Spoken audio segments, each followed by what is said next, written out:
Aokigahara, known as the Sea of Trees or the Suicide Forest, sprawls at the base of Japan's sacred Mount Fuji. This is no ordinary woodland, it's a place where silence weighs heavy, where shadows cling to secrets that chill the soul. To step into Aokigahara is to cross a threshold, to enter a realm where the boundary between the living and the lost blurs into something unspeakable. Picture a labyrinth of ancient trees, their gnarled roots twisting over black, volcanic soil like serpents frozen in time. The ground is treacherous, scarred by jagged rocks and crevices, remnants of Mount Fuji's violent eruption in 864. When molten lava carved these lands, leaving behind a maze of underground tunnels and caves. Some of these lava tubes stretch so deep that no explorer has found their end. The air is thick, almost suffocating, laced with the damp scent of moss, pine, and something older, something that lingers just beyond description. Sunlight struggles to pierce the dense canopy, casting the forest in a perpetual twilight, where colors fade to shades of gray and green. Compasses spin uselessly here, driven mad by iron ore buried in the earth. GPS signals falter and phone calls drop, as if an unseen force severs all ties to the outside world. Aokigahara feels alive, sentient, luring wanderers into its heart, urging them to lose themselves until they surrender. But what draws people to this place? Why do those who have lost all hope find themselves walking its paths? Locals call Aokigahara the perfect place to disappear.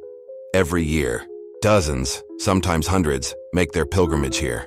Some leave behind shoes, neatly arranged at the edge of a trail, as if stepping out of the world itself. Others leave notes, scrawled with apologies or cryptic farewells. And some leave nothing, vanishing as if the forest claimed them whole. Authorities recover bodies, but many are never found. Their fate swallowed by the trees. The forest has long been steeped in legend, whispered tales of restless spirits of those who took their own lives. These spectral figures, pale as moonlight with elongated, skeletal arms and eyes burning like rubies in the dark, are said to haunt the shadows. They whisper to travelers, their voices soft but insistent, weaving thoughts of despair that cling like damp fog. Locals tell of hikers who saw these yurei materialize from the mist, only to vanish when approached. Some say the spirits are bound to the forest, unable to leave, forever trapped in its embrace. But are these merely stories or something far more sinister? Imagine yourself on a narrow path, the forest closing in around you. The silence is oppressive, broken only by the brittle snap of twigs underfoot. You spot a tattered ribbon tied between two trees, a desperate marker left by someone trying to find their way back. But the path twists, doubles back, leads nowhere. In the distance, a shadow flickers, too swift to be human, too deliberate to be a trick of the light. Your breath catches as the air grows heavier, pressing against your chest. The forest is watching. You hear a faint whisper, words just out of reach. Is it the wind rustling through the leaves? Or something else? Something that knows your name? You turn, heart pounding, but find only tree trees. That seemed to have shifted closer when you weren't looking. The true terror of Aokigahara lies not just in its haunted reputation, but in a place hidden deep within its heart, a cave known as the Gates of Shadows. Unlike the ice cave with its glittering stalactites or the wind cave, where breezes hum through hollows, this is no destination for tourists. The Gates of Shadows is a name spoken in hushed tones, a place even the bravest locals avoid. It lies in the densest part of the forest, where trees grow so thick their branches form a suffocating dome, blotting out the sky. The cave's entrance is a narrow fissure in a jagged rock face, barely visible, choked with moss and roots that seem to writhe like living things.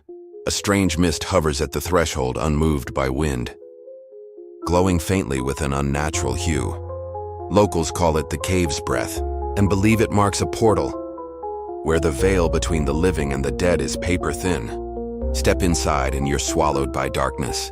The tunnels are cold, damp, with water dripping from unseen ceilings, each drop echoing like a heartbeat in the void. The air carries a metallic tang, sharp and unsettling, mingling with the musty scent of earth. The walls are etched with symbols, circles, spirals, and glyphs that defy translation.